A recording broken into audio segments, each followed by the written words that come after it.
కూటమి ప్రభుత్వంపై నేతన్నల నుంచి ఆగ్రహ జ్వాలలు ఎగసిపడుతున్నాయి. నేతన్న నేస్తం, నేతన్న సేవ పథకాల నిధులు తమకు అందడం లేదని కార్మికులు ఆందోళన చెందుతున్నారు. అర్హులైన వారికి పథకం అందకుండా అనర్హులకు నిధులు మళ్లుతున్నాయని పలుచోట్ల నేతన్నలు ఆరోపిస్తున్నారు. నిధులు వెంటనే విడుదల చేయాలని డిమాండ్ చేస్తున్నారు. ఏపీలో పలుచోట్ల నేతన్నలు ఆందోళన బాట పట్టారు. బాపట్ల జిల్లా చీరాలలో నేతన్న సేవ పథకం లబ్ధిదారుల ఎంపికపై వివాదం నెలకొంది. అర్హులైన నిజమైన చేనేత కార్మికులను కాకుండా చేనేత వృత్తితో సంబంధం లేని వారికి పథకం నిధులు అందుతున్నాయని బాధితులు ఆరోపిస్తున్నారు. ఫీల్డ్ వెరిఫికేషన్ లేకుండానే అనర్హులకు అర్హత పత్రాలు ఇచ్చారని ఆవేదన వ్యక్తం చేస్తున్నారు.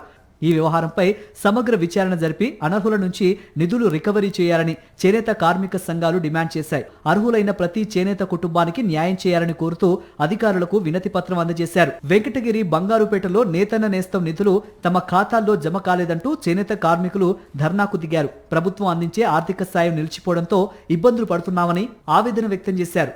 చేనేత జాతీయ అవార్డు గ్రహీత కూనా మల్లికార్జున్ మాట్లాడుతూ గత ప్రభుత్వ హయాంలో రాజకీయాలకు అతీతంగా నేతన్న నేస్తం ద్వారా క్రమం తప్పకుండా సాయం అందేదన్నారు.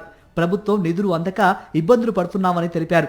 సమస్యపై చేనేత ఏడీ కార్యాలయాన్ని సంప్రదించగా క్షేత్రస్థాయిలో పరిశీలిస్తామని అధికారులు చెప్పినా తర్వాత స్థానిక నాయకుల ఒత్తిళ్లతో పరిశీలనకు రాలేదని ఆరోపించారు. అర్హులైన ప్రతి నేతన్నకు నిధులు వెంటనే అందించాలని కార్మికులు డిమాండ్ చేశారు.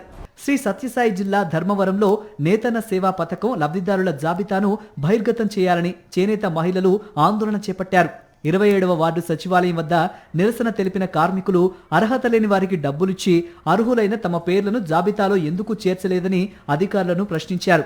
అనంతరం ఆర్డీఓ కార్యాలయం వద్ద హ్యాండ్లూమ్ అధికారులను చుట్టుముట్టి నిరసన తెలిపారు. కూటమి నాయకులు, అధికారులు కుమ్మక్కై అర్హులకు పథకం అందకుండా చేశారని వారు ఆరోపించారు.